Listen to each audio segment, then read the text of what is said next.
Bismillahirrahmanirrahim. Assalamualaikum warahmatullahi wabarakatuh. Apa kabar anak-anak hari ini? Alhamdulillah luar biasa. Allahu Akbar. Semoga kita semua selalu berada dalam keadaan sehat walafiat dan lindungan Allah Subhanahu wa taala beserta keberkahannya. Amin. Nah, anak-anak, untuk pembelajaran kali ini yaitu tentang kisah keteladanan Nabi Syuaib alaihissalam. Tapi seperti biasa, sebelum memulai pembelajaran, marilah kita sama-sama baca doa terlebih dahulu. A'udzu billahi minasy syaithanir rajim. Bismillahirrahmanirrahim. Rabbi zidni ilma warzuqni fahma waj'alni minas shalihin. Ya Allah, tambahkanlah aku ilmu dan berilah aku karunia agar dapat memahaminya, dan jadikanlah aku masuk ke dalam golongan orang-orang yang soleh. Amin.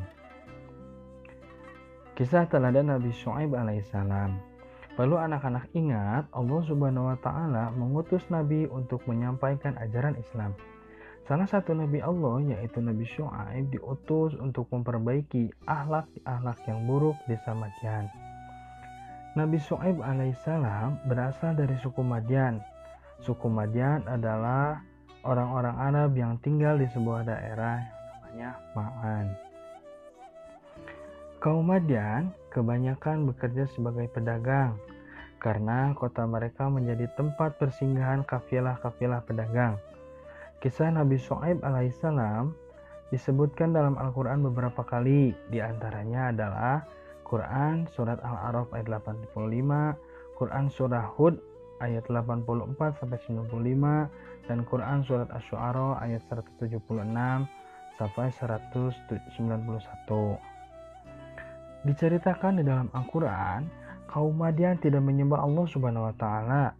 Kaum Madian dijuluki dengan sebutan Ashabul Aikah, yang artinya para penyembah pohon.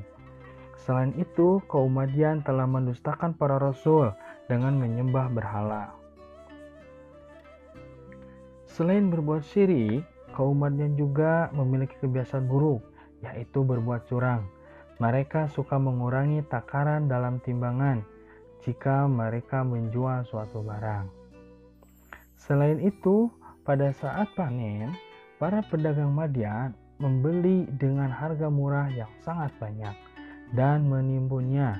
Pada saat musim paceklik, mereka menjualnya dengan harga yang sangat mahal atau tinggi. Melihat kondisi tersebut, Allah Subhanahu wa taala mengutus Nabi Syuaib untuk menyeru kepada mereka, yaitu kaum Madian, dengan tujuan supaya mereka menyembah hanya kepada Allah Subhanahu wa taala dan tidak menyekutukannya. Dan Nabi Syuaib juga menyuruh mereka untuk berbuat jujur dan adil dalam berjual beli. Sebagaimana disebutkan dalam Al-Quran Surah Hud ayat 85 yang artinya, "Dan wahai kaumku, penuhilah takaran dan timbangan dengan adil, dan janganlah kamu merugikan manusia-manusia terhadap hak-hak mereka, dan janganlah kamu berbuat kejahatan di bumi dengan berbuat kerusakan." Quran Surat Hud ayat 85. Nabi Syuaib alaihissalam mengingatkan kaumnya pada kenikmatan yang Allah berikan kepada mereka agar mereka bersyukur dan mereka bertaubat atas perbuatannya, yaitu perbuatan syirik.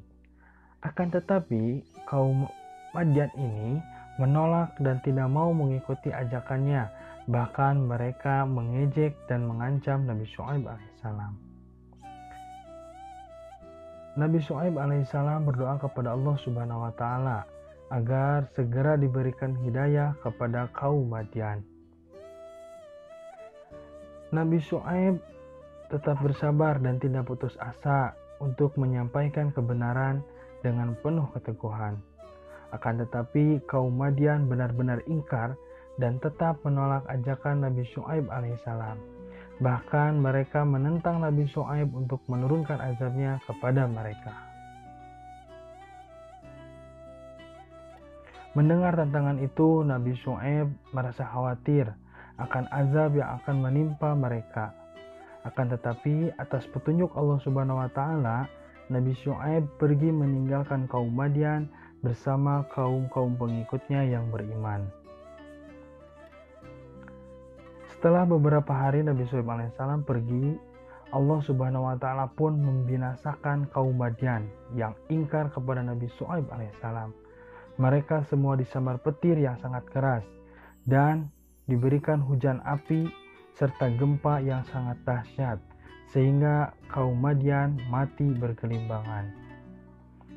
Kaum Madian dibinasakan dan dijauhkan dari rahmat Allah Subhanahu wa taala karena menolak beriman kepada Allah Subhanahu wa taala.